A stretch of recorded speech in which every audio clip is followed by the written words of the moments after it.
La alcaldía de Daula informa que por la construcción del centro de salud de la parroquia La Aurora, la calle Saturnino Zúñiga estará parcialmente cerrada, por lo que recomendamos tomar la calle Luis Parreno. Las molestias son momentáneas, los beneficios permanentes. Alcaldía de Daula. Autorización número 1152 del CNE, elecciones 2023.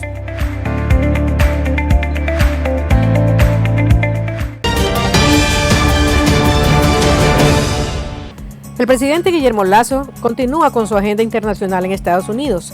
El 19 de diciembre expresó la apertura de Ecuador a empresas americanas y este lunes, como primera actividad, el mandatario ecuatoriano y su delegación se reunieron con empresarios de la Sociedad de las Américas, Consejo de las Américas, en Washington.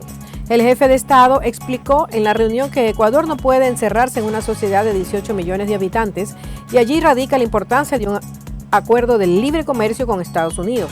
Estamos con los brazos abiertos para poder dar la más cordial bienvenida. Nos encantaría mucho que vengan empresas americanas a competir, enfatizó. Susan Segal, presidente del Consejo de las Américas, dijo que la reunión resulta importante porque la inversión extranjera es relevante para el Ecuador y para que esto crezca. Creo que el presidente ha fortalecido mucho las instituciones y la oportunidad para la inversión en el país, añadió. Esta actividad se enmarcó en la política gubernamental de Más Ecuador en el mundo y Más Mundo en Ecuador. El presidente de la República confirmó que Ecuador cerró un tratado de libre comercio con Costa Rica. El acuerdo fue finalizado con Rodrigo Chávez, su par del país centroamericano, y fortalecerá las exportaciones de varios sectores hacia este país. El texto final será firmado por los dos mandatarios, luego de cumplir con los procesos jurídicos respectivos. Las negociaciones por un acuerdo comercial concluyeron el 8 de noviembre. Julio José Prado, ministro de la Producción, Comercio Exterior, Inversiones y Pesca, fue el encargado de entablar un tratado que sea productivo para todos los sectores del país. El pacto comercial fortalecerá las exportaciones entre ambas naciones. Con ello, los productos ecuatorianos entrarán a ese mercado sin carga arancelaria a través de las aduanas. El presidente Lasso informó que el convenio será altamente beneficioso para la agroindustria y el sector manufacturero. Por su parte, Costa Rica enviará productos tecnológicos, materias primas y medicinas. El presidente de la República cuestionó a la Asamblea Nacional por su anuncio de salida por 15 días de vacancia, luego que el Ejecutivo pidiera una reforma constitucional para que las Fuerzas Armadas apoyen las tareas de la Policía Nacional. El gobierno catalogó esta solicitud como urgente ante la violencia que afecta sobre todo a 7 provincias del país. Virgilio Saquicela, presidente del Legislativo, destacó que aprobaron la ley de uso legítimo de la fuerza. A través de una entrevista concedida a los medios legislativos, el titular del organismo expresó que es un problema de Estado en la que están involucrados todos los poderes. La Asamblea tiene la facultad de legislar y dimos trámite a la ley de uso legítimo de la fuerza. Es una de las herramientas que se necesita para combatir la delincuencia, expresó. También mencionó que se propondrá la reforma de 90 artículos, Código Orgánico Integral Penal, aunque admitió que la propuesta salió originalmente de la presidencia. Varias organizaciones sociales mostraron su rechazo por las protestas en Perú y expresaron su solidaridad por el momento de convulsión social que vive el país. De la misma manera, exigieron la restitución de Pedro Castillo como presidente del país y el respeto a los derechos humanos de sus habitantes. Decenas de peruanos y ciudadanos ecuatorianos se concentraron en un plantón frente a la Embajada de Perú, en Quito, para pedir la libertad de Castillo, el cierre del Congreso, no más represión por parte de la fuerza pública y también exigieron la renuncia de la ahora mandataria Dina Boluarte, a quien llamaron asesina. Para concluir, los ciudadanos reiteraron que Pedro Castillo debía ser restituido como presidente de ese país y la actual mandataria Dina Boluarte debería respetar los derechos humanos de las personas que están en las protestas. La madrugada de este martes 20 de diciembre, los habitantes del barrio La Roldós se despertaron con el gran estruendo que provocó el siniestro de un bus que se impactó contra varias viviendas del sector. El siniestro de tránsito se registró alrededor de las 4:30. El frente, el techo y todo el costado derecho de la carrocería de la unidad estaban afectados por el impacto. Al momento del siniestro, la unidad viajaba vacía y tras el hecho tampoco se encontraron en el lugar al conductor. Hernán Peñafiel, agente de la AMT, informó que el siniestro de tránsito se trató de una pérdida de carril de circulación con estrellamiento. Alrededor de 5 viviendas fueron afectadas por el impacto. Una cámara del sector registró el momento del impacto. En las imágenes se pueden observar cómo las unidades bajan a toda velocidad por la calle 82 y se impacta contra una casa esquinera. La madrugada del 20 de diciembre, el Instituto Geofísico reportó actividad sísmica por emisión en el volcán Cotopaxi, lo que generó una nube de ceniza de al menos 1000 metros de altura desde el nivel del cráter. La nube de ceniza tomó dirección noreste y llegó hasta la provincia de Pichincha. Varios usuarios de redes sociales y el mismo Instituto Geofísico reportaron que el polvo volcánico cayó en las localidades de San Pedro de Toboada, Uyumbicho, Conocoto, Chimbacalle, La Magdalena, Barrio Nuevo, Villaflora, Miraflores y La Floresta. Se recomienda tomar las medidas pertinentes y recibir la información únicamente desde fuentes oficiales, sostiene el Instituto Geofísico del Ecuador. Un hombre fue detenido tras un patrullaje preventivo realizado en la localidad del Lago Agrio, Sucumbíos, por agentes de la Policía Nacional. Tras un registro corporal hecho por los policías, se encontró un arma de fuego con su cartucho y 6 balas incautadas como indicios de un presunto delito. Además, se reportó la desarticulación de una organización delictiva en Santo Domingo de los Sáchilas que se dedicaba al robo de unidades económicas. En este caso, se incautaron 2 armas de fuego y 2 vehículos para realizar las investigaciones necesarias. Un adolescente de 16 años que visitaba a su enamorada fue asesinado la noche de este lunes en el bloque 10 de Bastión Popular, al norte de Guayaquil. 2 sujetos que se movilizaban en una bicicleta dispararon al menos 4 veces contra el menor mientras éste ingresaba a la casa de su novia. Aún con vida, el adolescente fue trasladado por familiares de su enamorada a una casa de salud, pero el sanatorio solo se pudo confirmar su deceso. En primera instancia, la policía sospecha que el crimen obedecería a una retaliación por la pugna de territorio para expender droga. Las autoridades informaron que el menor ya era investigado por un caso de narcotráfico. En la provincia de Los Ríos, en Quevedo, se registró un robo a mano armada. Los sujetos en motocicleta asaltaron a los usuarios y trabajadores de una gasolinera. El hecho quedó registrado en video de una cámara de seguridad.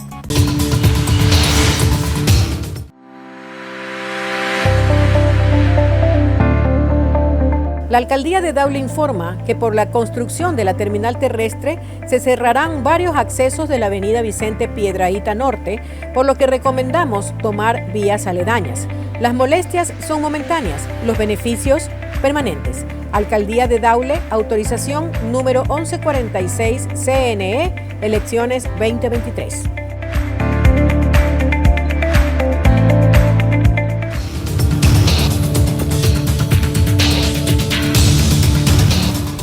El 6 de enero de 2021 fue la primera vez que un presidente estadounidense rechazó su deber constitucional de transferir el poder pacíficamente al siguiente.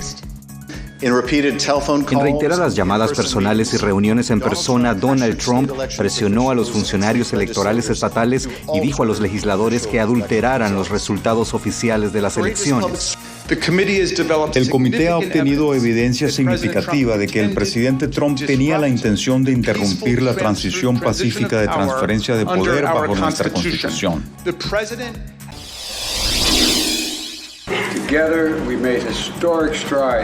Hemos logrado avances históricos en materia de migración y esta tarde discutiremos cómo podemos profundizar nuestra seguridad y nuestra asociación económica aún más de lo que es ahora. Eso incluye nuestros nuevos programas de inversión conjunta que abordan las necesidades de seguridad del sistema penitenciario de Ecuador, su sector judicial y su seguridad marítima.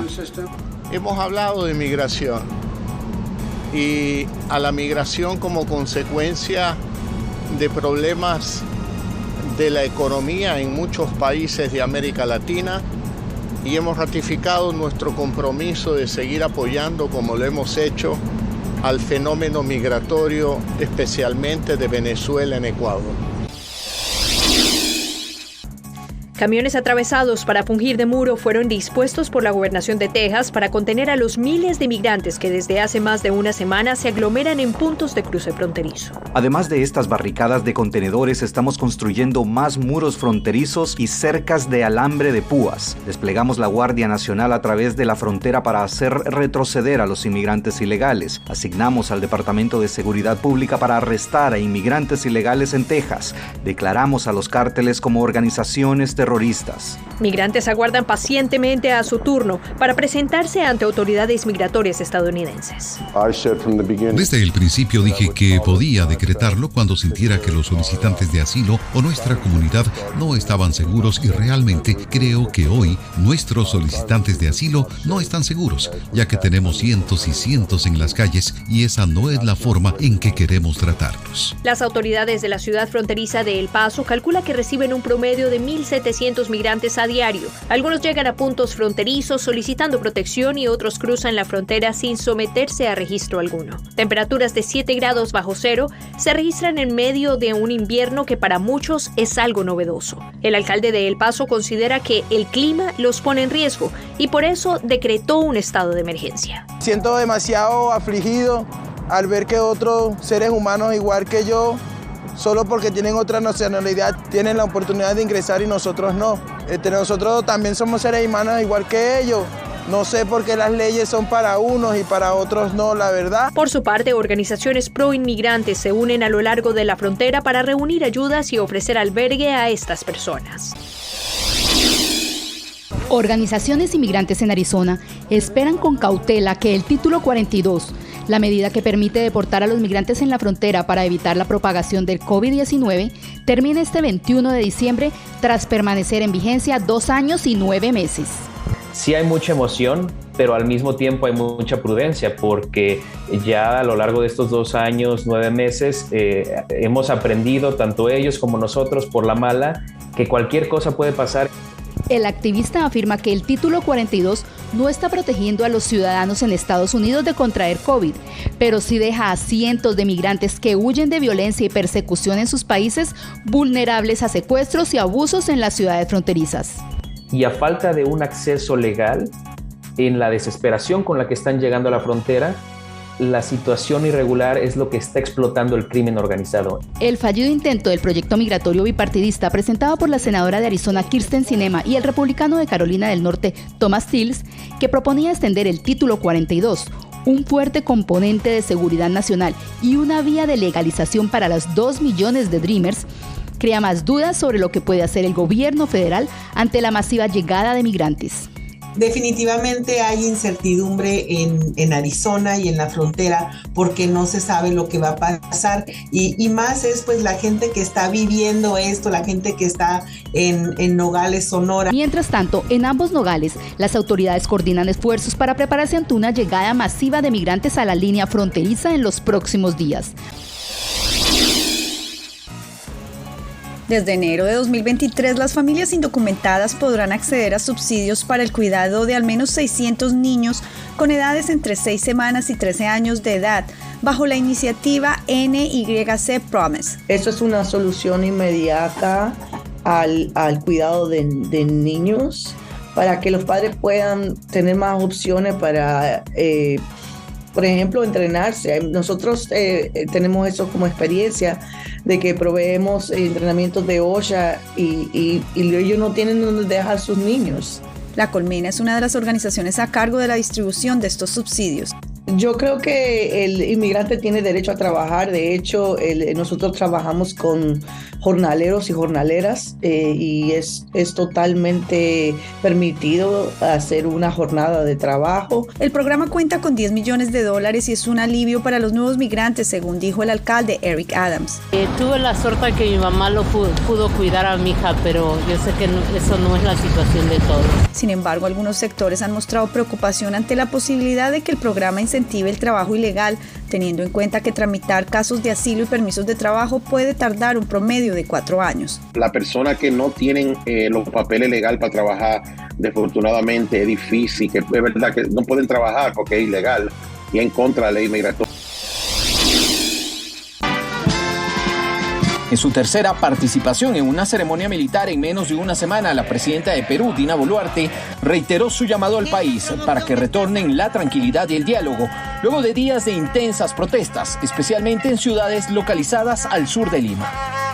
Reitero mi llamado a toda la clase política a unirnos para lograr el retorno a la paz, la tranquilidad y la estabilidad que tanto deseamos recuperar.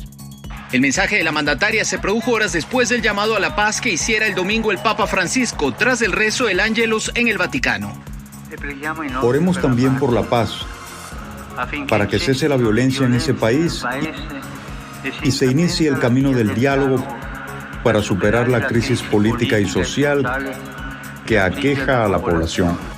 De otro lado, el presidente de México, Andrés Manuel López Obrador, en las últimas horas se mostró partidario de elecciones y reiteró la voluntad de su gobierno de otorgar asilo diplomático al expresidente peruano Pedro Castillo y sus familiares cercanos. Nosotros tenemos las puertas abiertas de México para el presidente de Perú, para su familia, para todos los que se sientan acosados, perseguidos.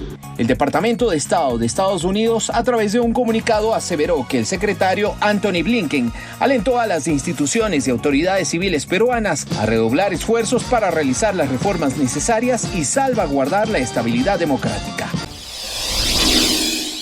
En Colombia, el grupo guerrillero ELN anunció este lunes un cese al fuego unilateral para el periodo de vacaciones de Navidad y Año Nuevo. El Ejército de Liberación Nacional, que está en negociaciones de paz con el nuevo gobierno de Colombia, informó en un video publicado en sus redes sociales que la tregua duraría desde la Nochebuena hasta el 2 de enero y se aplicaría solo a las fuerzas militares y policiales, enfatizando en que se defenderían en caso de ser atacados. El jefe de Estado venezolano Nicolás Maduro acordó recientemente retomar luego de 2 años una política de control de precios en más de 40 productos de consumo masivo para luchar contra la especulación que, a su juicio, ha disparado la inflación y ha afectado el mercado cambiario en las últimas semanas. Que vuelvan los tiempos difíciles o quieren que vengan tiempos mejores de estabilidad, de tranquilidad, de ganar. El economista y miembro del Observatorio Venezolano de Finanzas, José Guerra, considera que la posible implementación de controles se traduce en una involución. No hay manera de estabilizar el tipo de cambio en estas circunstancias porque no hay reservas y esta gente no tiene credibilidad.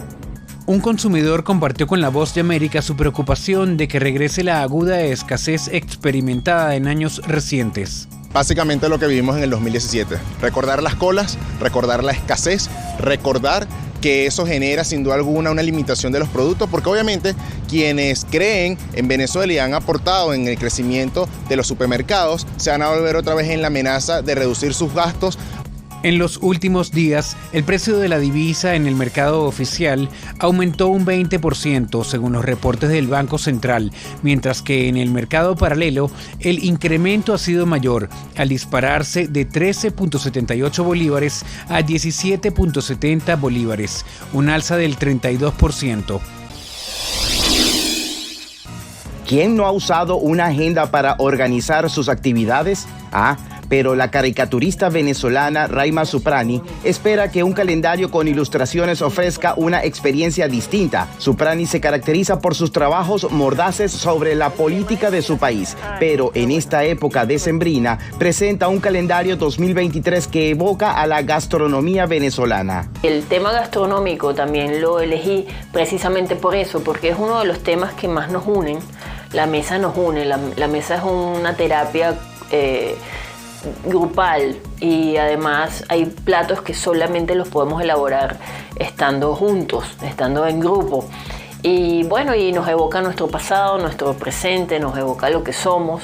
¿Qué comes que adivinas? Así se llama la agenda de Raima. Además de las comidas características de los venezolanos, cada mes cuenta con frases y anécdotas que le recuerdan a esta comunidad su origen. Bueno, todas las caricaturas que hay en la agenda, todas tienen humor. O sea, el humor es el hilo conductor. El humor es lo que realmente se expresa en esa forma inteligente de darle jocosidad a ciertos temas, ¿no? Raima siente en carne propia el desprendimiento forzado al estar lejos de su tierra. En Venezuela es objeto de persecución por su mordaz crítica. Con sus caricaturas también relata esa nostalgia.